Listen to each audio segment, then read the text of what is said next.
Good morning ককরোচো, সবাই কেমন আছো? সবাই তো ভালো থাকার কথা। তো ককরোচ, আজকে হলো 4 তারিখ। তো আজকে সম্ভবত প্রোটেস্টের 14 দিন পূর্ণ হয়েছে, ঠিক আছে।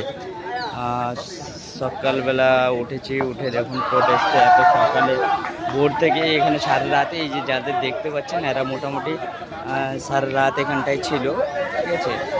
এখন কমে গেছে, রাতে অনেকেই থাকেন এখানটায়। এখন একটু ফ্রেশ হওয়ার জন্য সবাই বের হয়েছেন, ফশরুমে যাওয়া, তারপরে একটু চান করা, এগুলির জন্য হয়তো অনেকে বেরিয়েছেন।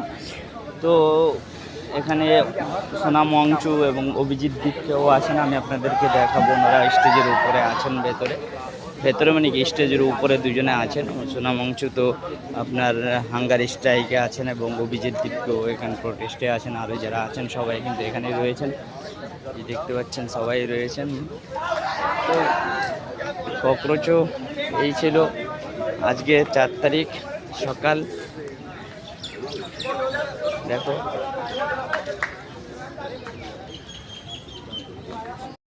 গুড মর্নিং ককরোচো, সবাই কেমন আছো?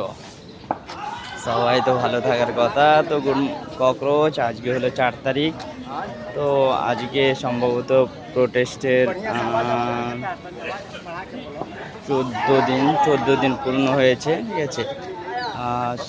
সকালবেলা উঠেছি, উঠে দেখুন প্রোটেস্টে এত সকালে ভোর থেকে এখানে সারা রাতে, এই যে যাদের দেখতে পাচ্ছেন এরা মোটামুটি সারা রাত এখানটায় ছিল, ঠিক আছে। এখন কমে গেছে, রাতে অনেকেই থাকেন এখানে।